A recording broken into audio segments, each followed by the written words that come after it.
Varicose veins కి సరైన చికిత్స కోసం సంప్రదించండి ఎవిస్ హాస్పిటల్.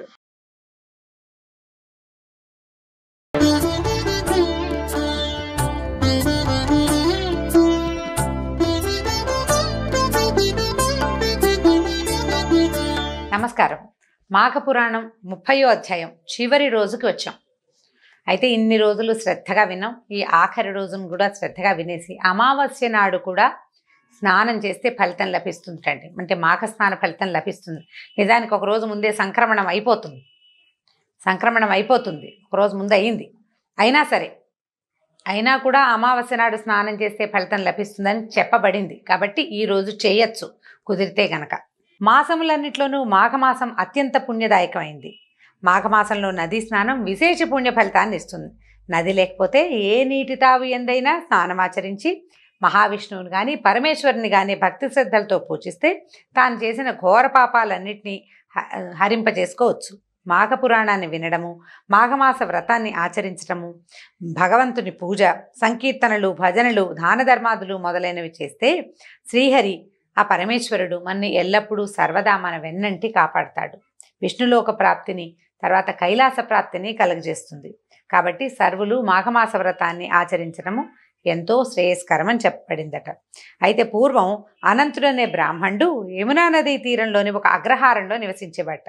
అతనికి పూర్వీకులు ఇచ్చినటువంటి వంశపారంపర్యంగా ఉన్న ఆస్తి అధికంగా సంక్రమించి ఐశ్వర్యవంతుడు అవటంతో అహంకారిగాను, ముండిగా, మూర్ఖంగాను ఉండేవాడట.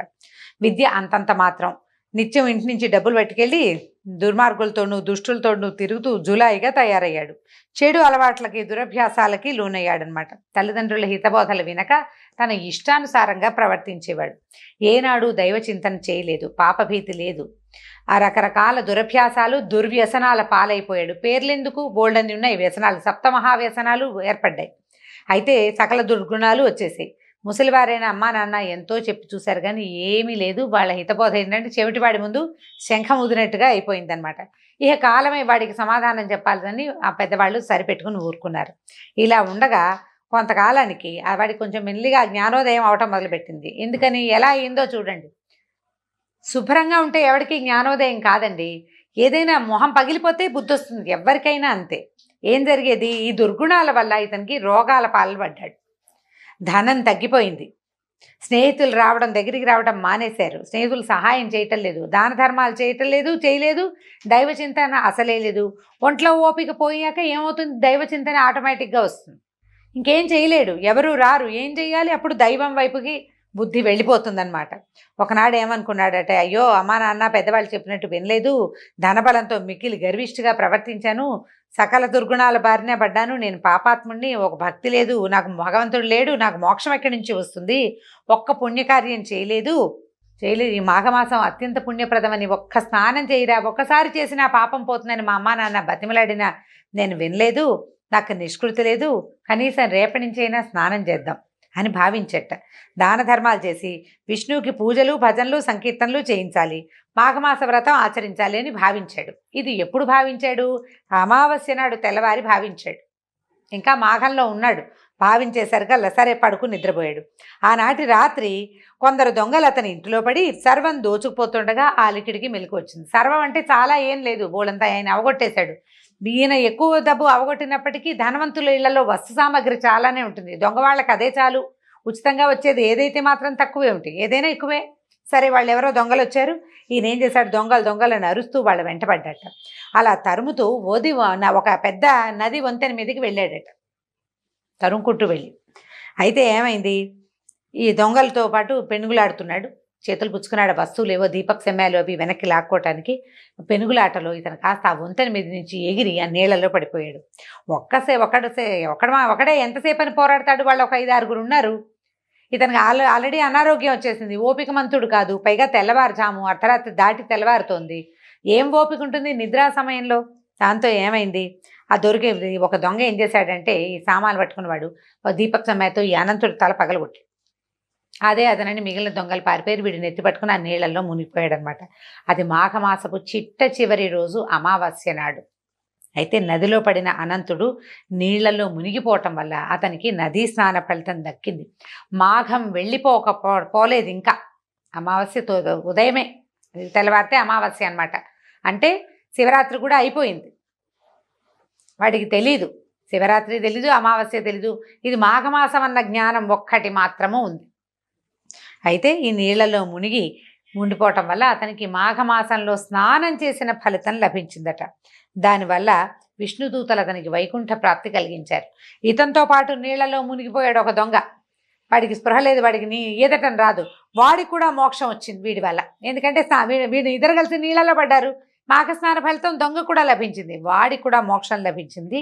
కాబట్టి మాఘమాసంలో నదీ స్నానం ఎంత ఫలితాన్ని ఇస్తుందో తెలుసుకోమంటున్నారు. ఇది బాగుందండి.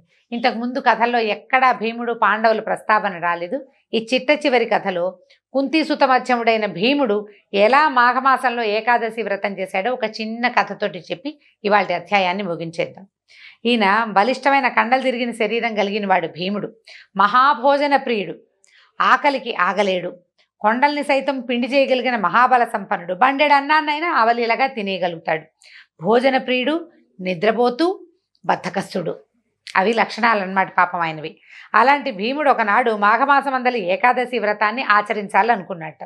పురోహితుల్ని సంప్రదించాడు. వాళ్ళు పూజా నిర్వహణాది కార్యక్రమాలన్నీ వివరంగా చెప్పి ఏకాదశి నాడు శ్రీహరి ప్రీత్యర్థం ఉపవాసం ఉండాలని చెప్పారు. లేకపోతే ఫలితం దక్కదన్నారు. సహజంగా చెప్తారు కదా. అయితే భీముడికి అంతా బాగుంది, కానీ ఉపవాసం ఉండటం అనే పాయింట్ ఆయనకు నచ్చల. అసలే ఈయన భోజన ప్రియుడు. సరే ఏమనుకున్నాడు, పురోహితుడైన ధౌమ్యుడిని పిలిచి, అయ్యా నేను మాఘమాసం అందు ఏకాదశి వ్రతాన్ని ఆచరించదలుచుకున్నాను, విధి విధానాన్ని చెప్పమన్నాడు. వీళ్ళు ఒకటే చెప్తారు, ఈయన ఏమైనా అమెండ్మెంట్స్ చెప్తారేమో అని అడుగుతున్నాడు అనమాట. ధౌమ్యుడు అన్నాడు, మంచిది భీమసేన, నువ్వు చేసే ఈ వ్రతం నీకు అత్యంత పుణ్య ఫలితం ఇస్తుంది. ఏకాదశి అత్యంత పవిత్రమైంది, మహావిష్ణువుకి అత్యంత ప్రీతికరమైంది, నిరభ్యంతరంగా చేయొచ్చు అన్నాడు. అలాగే చేస్తాను, కానీ నేను భోజన ప్రియుణ్ణి, ఆకలికి ఆగలేను, ఉపవాసం ఉండటం నా తరమేనా, నాకు సాధ్యమవుతుందా మీరు చెప్పండి, నేను అసలు ఉండలేను కదా అని ఆలోచిస్తున్నాను. వాళ్ళు నాకు చెప్పారు ముందే, మన మిగిలిన పురోహితులంతా ఉపవాసం ఉండాలి అని. కానీ నా వల్ల అవుతుందా అవదా అని మిమ్మల్ని అడుగుతున్నాను. పైగా ఉపవాసం ఉన్న రోజు ఆకలి దప్పులు ఎక్కువ ఉంటాయి. తినలేదన్న భావనతోటి ఇంకా కొంచెం ఆకలిస్తుంది, ఏమంటారు షుగర్ లెవెల్స్ పడిపోతాయి, నీరసం, నిస్త్రాణ, తలనొప్పి, కాళ్ళ నొప్పులు తదితరాలు చాలా వచ్చేస్తాయి. కాబట్టి నా ఆకలి దాహం తీరినట్లుగా, వాటికి ఇబ్బంది లేకుండా ఏకాదశి వ్రత ఫలితం నాకు దక్కేటట్టుగా ఏదైనా ఒక సలహా చెప్పండి అని అడిగేటట భీముడు. పాండవులకి సొంత పురోహితుడు అనమాట ధౌమ్యుడు. వాళ్ళతోటే ఉంటాడు ఆయన. ఆయన అడవికి కూడా వెళ్ళాడు వాళ్ళతో పాటు. ఆ 12 సంవత్సరాలు ఆయన అక్కడ కూడా ఉన్నాడనమాట. ఆయన ఏమన్నాడంటే, భీమసేన, ఏదైనా వ్రతం చేయడానికి మొదట కావాల్సింది దీక్ష. అందులోనూ ఏకాదశి వ్రతానికి దీక్ష తప్పనిసరి. ఇది ఏమంత కష్టమైంది కాదు. భక్తి శ్రద్ధలతో దీక్ష చేయముందే నీకు ఆకలి దప్పులు కలగనేరవు. మాఘమాస ఏకాదశి వ్రతం అత్యంత పుణ్యప్రదం, చాలా గొప్పది. ఇందుకంటే శ్రేష్టమైన వ్రతం ఇంకోటి లేదు. అందులో మాఘమాసమందు పుష్యమి నక్షత్రంతో కూడిన ఏకాదశి వ్రతము సర్వశ్రేష్టమైనది. దీంతో సమానమైంది మరొకటి లేదు. కాబట్టి ఇది మహాపర్వదినం, నువ్వు ఆ వ్రతాన్ని ఆచరించు.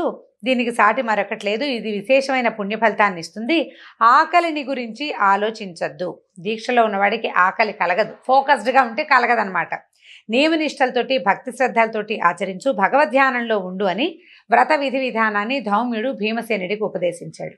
తమ పురోహితుడైన ధౌమ్యుడు ధైర్యం చెప్పేసరికి భీముడికి సంశయం తీరటంతో మాఘశుద్ధ ఏకాదశి వ్రతాన్ని అత్యంత భక్తి శ్రద్ధలతోనూ నియమనిష్టలతోనూ చేసి ఉపవాసం ఉండి ఏకాదశి వ్రత ఫలితాన్ని పొందాడు.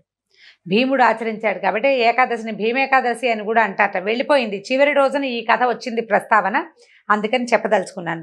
మనం ఎలాగో మహాశివరాత్రి కూడా పూర్తి చేసేసుకున్నాం. అయితే ఇప్పుడు మనం చెప్పుకోవాల్సిన వ్యవహారం చివరికి ఏం మిగిలిందంటే, దిలీప మహారాజు తన గురువైన అంటే కులగురు అయినటువంటి వశిష్ఠ మహర్షిని ఈ మాఘ పురాణము, దాని యొక్క విశిష్టత, మాఘ మాస వైశిష్ట్యము, మాఘ స్నానం ఎలాంటి పుణ్యప్రదమో తెలుసుకోవడం కోసం ఎన్నో రకాల ప్రశ్నలు వేసి ఆయన ద్వారా ఈ విషయాన్ని తెలుసుకున్నారని సూత మహాముని శౌనకాది ఋషులకు తెలియజేశారు.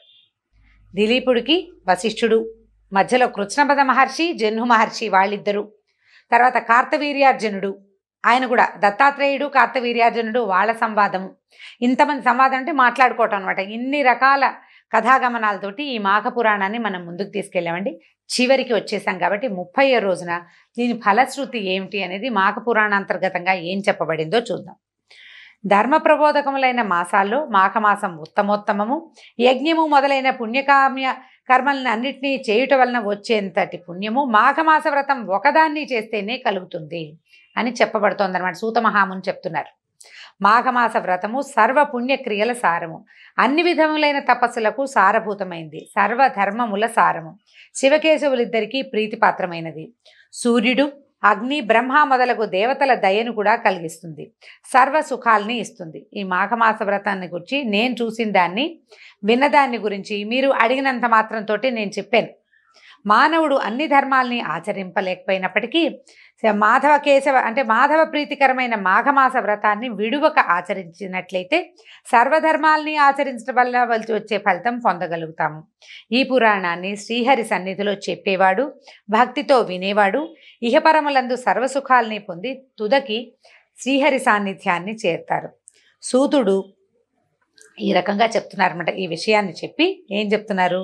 మాఘమాసం చాలా గొప్పది, రోగాల్ని పోగొడుతుంది, సర్వైశ్వర్యాల్ని ఇస్తుంది, ఆయుర్దాయాన్ని పెంచుతుంది, విష్ణు సాన్నిధ్యాన్ని కలిగిస్తుంది, ముక్తిని కోరిన వాడికి ముక్తినిస్తుంది, కోరిన కోరికల్ని ఇస్తుంది, వినయ విధేయతలు కలిగిన శిష్యునికి, శ్రద్ధ కలవానికి, మంచి నడవడిక గలవానికి, ఆత్మజ్ఞానికి ఈ వ్రతాన్ని చేయండి అని చెప్పాలట.